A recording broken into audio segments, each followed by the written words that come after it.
Mobile के flat में डाल दें। लोगों को लगता है कि ये नया गाना है, लेकिन मैं तो कहता हूँ ये बहुत पुराना है।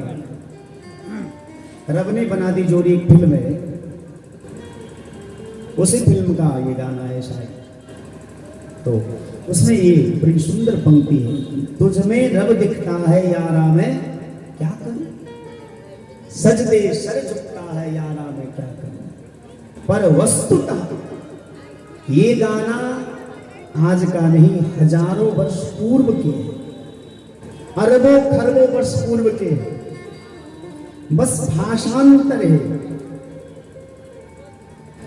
मूलतः यह गाना, यह गीत संस्कृत में है, उसको अलग भाषा में गाया तो आजकल के लोग जानने लगे। तुलसी बाबा ने इसी को गाया रामचरितमानस। सिया राम मैं सब जग जानी, सिया राम मैं सब जग जानी, सिया राम मैं सब जग जानी, सिया राम मैं सब जग जानी। करहूं प्रणाम जोड़ी जुग पानी, करहूं प्रणाम जोड़ी जुग पानी, करहूं प्रणाम जोड़ी जुग पानी, करहूं प्रणाम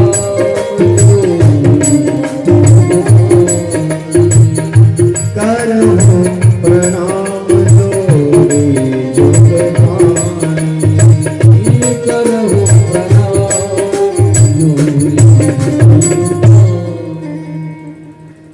सिया राम मैं सब जग जान। तुलसी बाबा की दृष्टि में पूरा संसार ही सीताराम भई।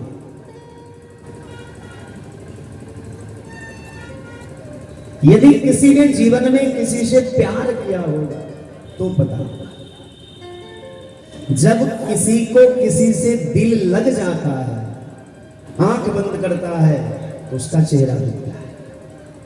सड़क पे चल रहा होता है तो उसका चेहरा दिखता है, जगता है तो उसका चेहरा दिखता है, चलते फिरते उठते जागते हर वक्त उसका चेहरा दिखता है। जो जिसको प्रेम करता है, प्यार करता है।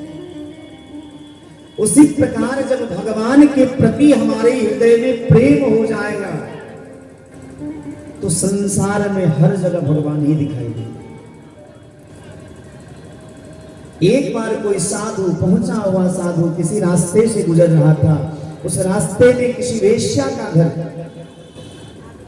वह गणिका श्रृंगार करके सज धज के तैयार बैठी थी। सब जाते थे, उसी रास्ते से महात्मा भी निकले। महात्मा ने उस वेश्या को देखा तो देखते रह गए, न आंख के पलक गिरे न उठे, बस एक टक नजर से देखते रह गए। अब जब महात्मा उस गणिका, उस वेश्या के घर के समीप खड़े होकर के उसको देखते रहे घंटों तक, उस रास्ते से जाने वाले सभी लोगों ने बस यह कहा कि चलो कलयुग आ गया, कलयुग आ गया। महात्मा का मन भी अब बस में नहीं रहा। इस गणिका को देख करके इस महात्मा का मन भी इसके तरफ आकर्षित हो गया। पर एक सज्जन व्यक्ति था, उसको लगा कि नहीं, ये नहीं हो सकता। उसकी श्रद्धा, उसका विश्वास एकदम अटूट था।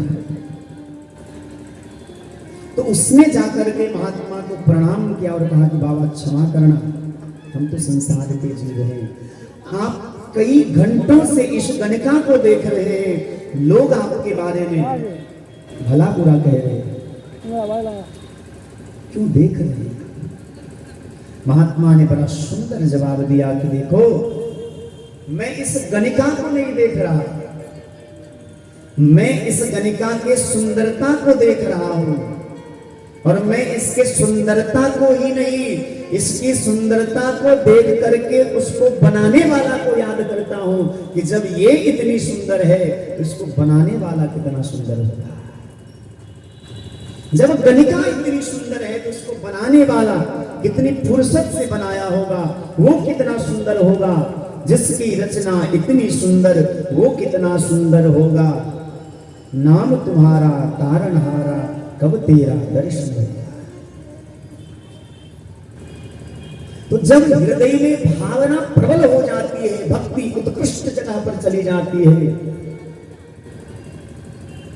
भक्ति परिपक्व हो जाती है, सुसिद्ध हो जाती है, तो प्रत्येक जीव में भगवान का दर्शन होने लगता है। और जब तक हृदय में भक्ति नहीं है, चाहे कुछ भी कर लीजिए, कितना सुंदर तिलक लगा लीजिए, कंठी धारण कर लीजिए, उजला पीला कपड़ा पहन लीजिए, रोज मंदिर जाइए, लेकिन यदि हृदय में भक्ति नहीं है तो उस मंदिर में केवल आपको पत्थर की मूर्ति दिखाई देगी, भगवान नहीं दिखाई देगी। यदि भक्ति के बिना मंदिर जाते हैं तो समझिए कि आप पत्थर की पूजा कर रहे हैं, भगवान की पूजा नहीं कर रहे। और भक्ति पूर्वक जाते हैं तो उस पत्थर की नहीं, उस पत्थर में छिपे हुए भगवान की पूजा कर रहे हैं। कबीर बाबा ने कहा, यदि पत्थर पूजने से भगवान मिल जाए तो मैं पहाड़ को ही पूज लूं। प्रेम होना चाहिए, करुणा होनी चाहिए। नंद बाबा जब कृष्ण का दर्शन करने के लिए गए, श्री सुखदेव स्वामी कहते हैं, स्नातः शुचि अलंकृतः, अलंकृत होकर के श्रृंगार करके गए। हमारे शिक्षा के गुरु डॉक्टर श्री सुरेश्वर झा जी कहा करते थे कि देवो भूत्वा देवं यजेत, पहले स्वयं देवता के जैसे बन जाओ फिर देवता की पूजा करो। पहले स्वयं श्रृंगार कर लो, स्नान कर लो, पवित्र हो जाओ। और भैया तन की पवित्रता की बात क्या करते हो, ये तन के अंदर तो केवल मैल ही भरा है। ऊपर से घर को कोई किसी भी रंग से रंग दे, लाल पीला हरा कुछ भी, लेकिन सत्य बात तो ये है कि उस घर के अंदर वही लोहा, वही सरिया, वही ईंट, वही पत्थर इत्यादि है। ठीक उसी प्रकार इस देह रूपी घर को चाहे किसी का देह गोरा हो, काला हो, किसी भी रंग का हो, स्त्री का हो, पुरुष का हो, वस्तुतः सत्य तो यही है कि सबके देह के अंदर केवल मैल भरा। ये तो ठाकुर की कृपा है, ये तो भगवान की बड़ी करुणा है। इस देह को ऐसे प्लास्टर कर दिया है कि कोई नोच के नहीं खाता है। थोड़ा सा घाव हो जाए कहीं, पूरा मक्खी बैठता रहता है। तो देह की यही दशा है। देह का वास्तविक श्रृंगार है भगवान की भक्ति। हम लोग इस संसार में जितना कुछ करते हैं, कमाना, खटाना, खाना पीना, सोना, उठना, जागना, बच्चे पैदा करना, ये सब कोई भी कर सकता है। आहार निद्रा भई मैथुनं च सामान्य में तत् पशुभिर्नराणाम् धर्मो हि तेषाम् अधिको विशेषो धर्मेण हीना पशुभिः समम्। धर्मेण हीना पशुभिः समाना।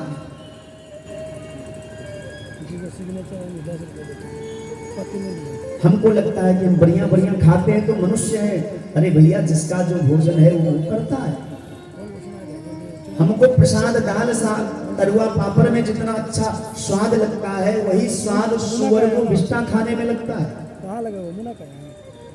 आपको क्या लगता है कि आप बहुत बढ़िया है?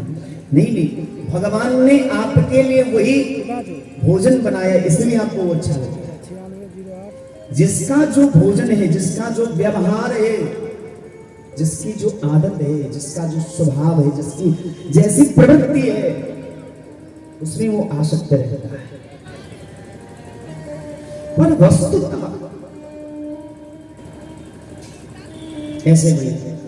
इस कान से मेरी बात सुनोगे तो आपको उतनी अच्छी नहीं लगेगी।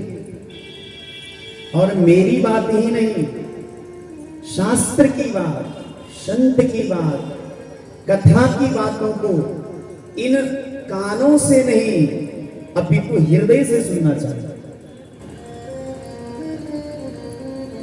ध्यान से सुनिएगा। हम लोग कथा कहते हैं, लेकिन कब कथा में भगवान की कृपा से कौन से शब्द निकल जाए हम भी नहीं जानते। इसीलिए कथा के एक एक शब्द को बड़े आत्मसात के साथ, बड़ी एकाग्रता के साथ, निमग्नता के साथ सुननी चाहिए। कथा के शब्दों को कान से सुनेंगे तो हो सकता है कि इस कान से सुने इस कान से निकल जाए, लेकिन हृदय से यदि सुनेंगे तो हृदय में जाकर के बैठ जाएगा। नंदस्तातमजोत्पन्ने, नंद बाबा के घर में आनंद का जन्म हुआ। बड़े प्रसन्न दर्शन करने गए। गोप गोपियों की बड़ी भारी भीड़ थी, किसी ने जाने ही नहीं दिया। ब्रजवासियों को नंद बाबा ने कहा कि भैया तनिक लाला का हमको भी दर्शन करा दो। क्यों? क्योंकि देखने का बड़ा मन कर रहा है।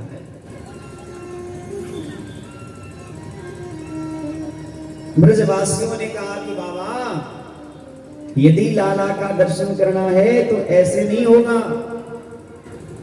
ब्रजवासी बन करके जाओ तो लाला का दर्शन होगा। अब ब्रजवासी जाते कैसे हैं? ब्रजवासियों का स्वरूप क्या है? तो भैया शीश पर पगड़ी, गले में माला, मुंह में पान, बगलबंदी, कुर्ता, सेंट मार करके गए।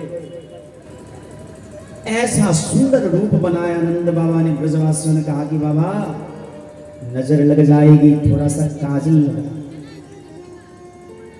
और नंद बाबा के आंखों में सुंदर काजल लगा दिया।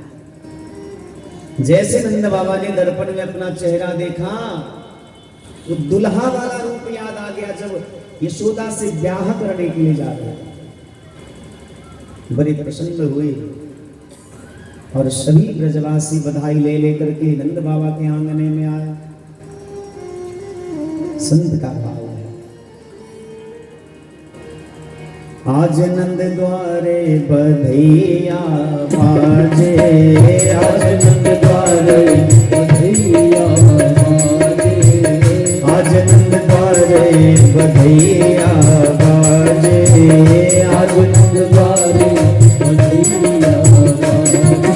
बधैया बाजे, बधैया बाजे, बधैया बाजे, बधैया बाजे, बधैया बाजे, बधैया बाजे, बधैया बाजे, आज नंद द्वारे बधैया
मौनी बाबा के द्वारे बधैया बाजे, बाबा के द्वारे बधैया, मौनी बाबा के द्वारे बधैया बाजे,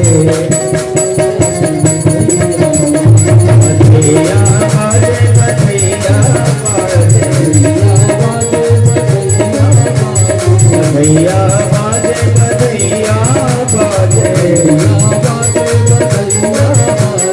बाबा के द्वारे बधैया बाजे, बाबा के द्वारे बधैया बाजे, मुनि बाबा के द्वारे बधैया बाजे, मुनि बाबा के द्वारे बधैया बाजे। बोल नंद के लाला की जयकारा में कंजूसी आप लोगों को नहीं करनी चाहिए।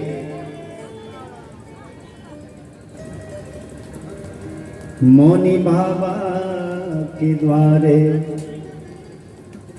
बधैया बाजे, मौनी बाबा के द्वारे बधैया बाजे, बधैया बाजे, बधैया बाजे, बधैया बाजे, मौनी बाबा के द्वारे बधैया बाजे, बाबा के द्वारे बधैया बाजे, मौनी बाबा के द्वारे बधैया बाजे, बाबा के द्वारे बधैया बाजे। बोल वृंदावन बिहारी लाल की। भैया आज भजन के साथ साथ भोजन की भी व्यवस्था है, इसीलिए पेट को पूरा साफ और खाली करके रखिए। हाँ, तभी तो आनंद आएगा। हमारे पेट में जब मैं बैठा था तो थोड़ा सा दर्द हो रहा था। हमने दर्द को कहा कि भाई अभी कुछ देर के लिए निकल जाए, आ जाना, जब कथा पूरी हो जाएगी हम सोने जाएंगे, जब आंख बंद हो जाएगी पूरी गहरी नींद में रहेंगे तब जितना दर्द करना हो करना। तो बेचारा आज्ञाकारी था, चला गया। उसके मन में भी विचार आया कि भाई अब कथावाचक जी हैं, इनके बात को भला कैसे काटे, तो चला गया। नंद बाबा ने लाला का बड़ा अद्भुत दर्शन किया। सभी ब्रजवासी मिलकर के उत्सव मना रहे, पर नंद बाबा के मन में एक क्षण के लिए विचार आया, यदि इसी प्रकार से हम सब उत्सव मनाते रहें तो कंस बड़ा दुष्ट है, वो कुछ न कुछ उल्टा पुल्टा करेगा।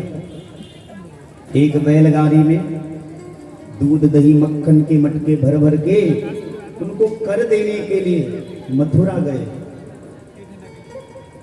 मथुरा में कर दे करके जब लौट रहे थे तो मित्र की याद आई, श्री वसुदेव जी की। सोचा कि मित्र से थोड़ा दर्शन कर। अच्छा, एक निवेदन करूंगा, इधर जितनी माताएं बैठी है थोड़ा ठीक से आज बैठेंगी, बहुत सारे लोग आएंगे, किसी को बैठने में दिक्कत ना हो। अब देखो हमरे जैसे दुबले पतले तो सब हैं नहीं जो कहीं भी एडजस्ट कर लेंगे। अपने अपने देह के हिसाब से जगह चेक करके रखिए, कोई बात नहीं। जो दुबला पतला है तो कहीं भी एडजस्ट कर लेगा। नंद बाबा वसुदेव जी से थोड़ा मिलने गए और मित्र से मिलकर के जब लौटने लगे तो वसुदेव जी ने कहा कि हे नंद बाबा, आप जल्दी से गोकुल में चले जाइए, आपके गोकुल में कोई उत्पात होने वाला है। इधर जब योग माया ने कंस को यह कहा था कि रे दुष्ट, तू क्या मुझे मारेगा, तेरा मारने वाला तो ब्रज में अवतार ले लिया है। पूतना को बुला करके कंस ने कहा कि जाओ, 1 महीने के भीतर जितने नवजात शिशुओं के जन्म हुए हो सबको जहर पिला के मार देना। अब पूतना आई ब्रज में, और ब्रज में आकर के एक एक बच्चे को ढूंढ ढूंढ करके जहर पिला पिला करके मारने लगी। भगवान को दया, क्योंकि हमारे भगवान जी का एक नाम है भक्त वत्सल। भक्त वत्सल भगवान का नाम पराक्रम। बताओ, जब महाभारत का युद्ध चल रहा था, कृष्ण सारथी बने हुए थे, अर्जुन रथी था।